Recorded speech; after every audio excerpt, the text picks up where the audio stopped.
Olá, queridos, estamos aqui hoje para mais um vídeo e hoje a gente vai estar compartilhando aqui um bate-papo muito gostoso e informal de duas pessoas que eu estimo muito, e uma delas é o Douglas Gonçalves, que dispensa comentário, e a outra é o Thiago Nigro, uma referência no mercado financeiro e que nesses últimos tempos aí teve uma grande experiência com Jesus, e é exatamente sobre isso que a gente vai ouvir. Mas antes eu lhe peço que você faça pelo menos uma coisa das três que eu vou te pedir. Se você fizer as três, vai ser mais legal ainda. A primeira é você curtir, a segunda é você se inscrever no canal e a terceira é você compartilhar. Amém? Então, sem mais delongas, vamos lá para o vídeo. Deus abençoe. Contando pra gente, como é que foi essa experiência com Jesus? Você não vem de um lar cristão, religioso, como é que foi seu crescimento? Cara, você vai me apertando o botão de ir mais rápido, mais devagar aqui, tá? Tá bom, beleza. Mas eu cresci num lar, pô, uma família incrível que me ama pra caramba, que sempre deram muito amor, né? E que é espírita, né, de certa forma, mas não um ambiente cristão, né? E nunca foi um super pilar, né, na minha infância isso, né? E conforme eu fui crescendo, eu não tive, né, muita reflexão em relação à espiritualidade. Eu foquei no meu trabalho, né?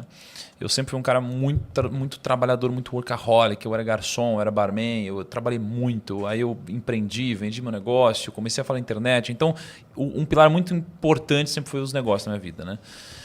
Até que de uns tempos para cá, mais ou menos 3 anos para cá, é um pouco menos do que 3 anos para cá, eu comecei a ter alguns primeiros contatos, né? Só que não foram contatos motivados por, de fato, me encontrar com Deus, por exemplo. Entendi. A minha motivação foi outra. Olha como Deus funciona, né? A minha motivação foi dinheiro. Olha só. Né? Que então, é o seu assunto. É o meu assunto, né? Só que, só para já deixar claro, o dinheiro não necessariamente é uma coisa ruim. As pessoas podem tratar isso como uma coisa ruim ou como uma coisa boa que vai ajudar outras pessoas. Quantas doações eu fiz, quantos projetos eu não tirei do papel e ajudei pessoas, inclusive instituições religiosas, né? Então, o dinheiro permite tudo isso. Então, no meu caso, olha que interessante. Meu primeiro contato foi lendo Provérbios, né? Porque um grande amigo em comum nosso, o Brunet, que aliás a gente se encontrou numa situação inusitada.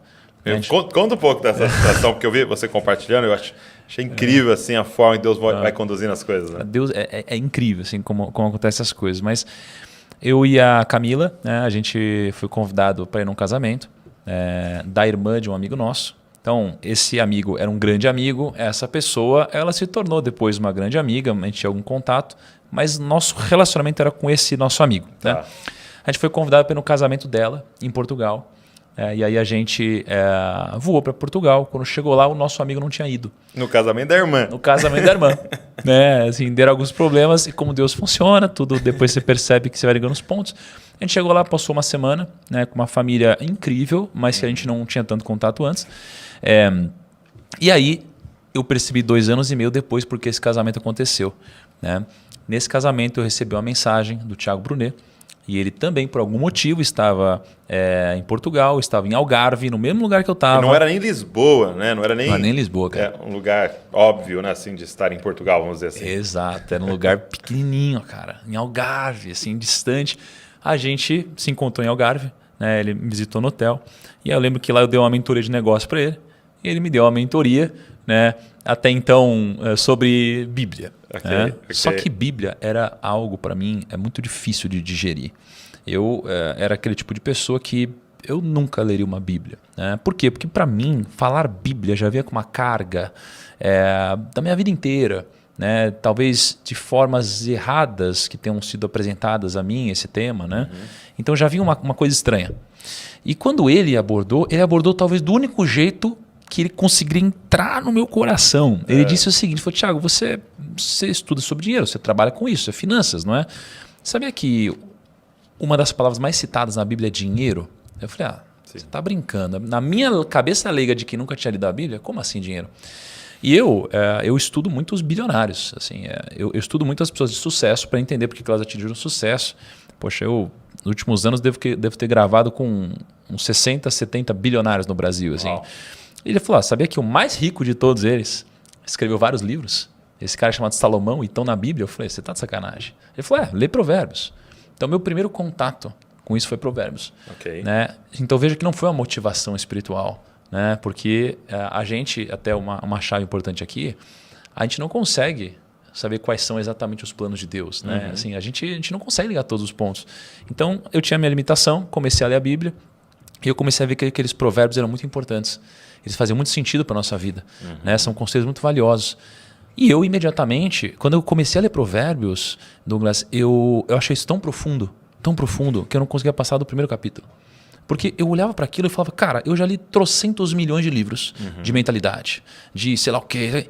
E parece que esse capítulo já tem tudo que eu já li na minha vida. Eu relia.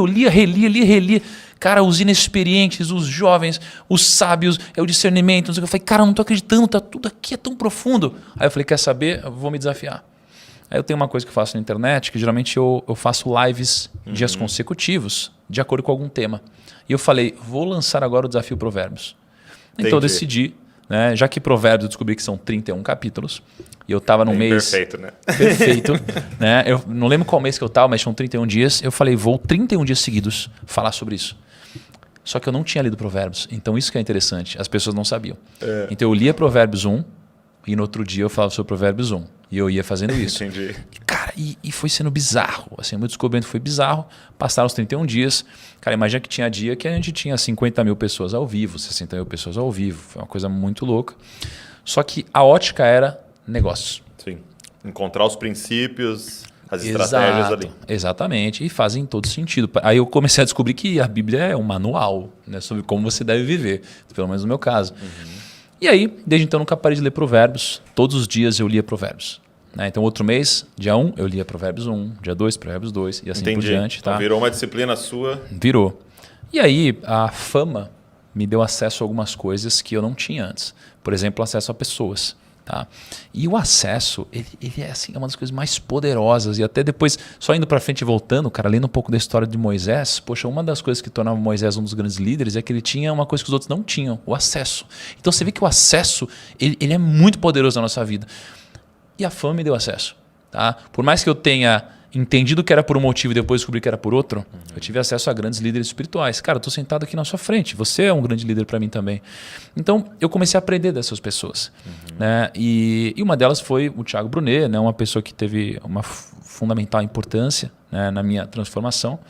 E conversando com ele, cara, ele sempre ia abordando sobre Deus, temas ligados a Deus, respostas das quais eu não tinha ideia de como responder, coisas difíceis, princípios. Eu admirava muito isso, né? Não só ele, mas várias outras pessoas ao redor. Mas um dia na casa dele, ele me fez um desafio. Ele falou, Thiago, e eu descobri depois que ele fez isso, porque ele falou com Deus e falou, Deus, não aguento mais falar com ele sobre esse assunto. Ou você bota Deus no coração dele, eu não tenho mais o que eu fazer, não vai falar com ele sobre o assunto. E aí ele falou o seguinte, falou, Thiago, chega em casa e faz um desafio para Deus. Fala, Deus, se você existe mesmo, me dá um sinal em 7 dias. Né? E eu falei, tá bom. E aí eu cheguei e fiz isso.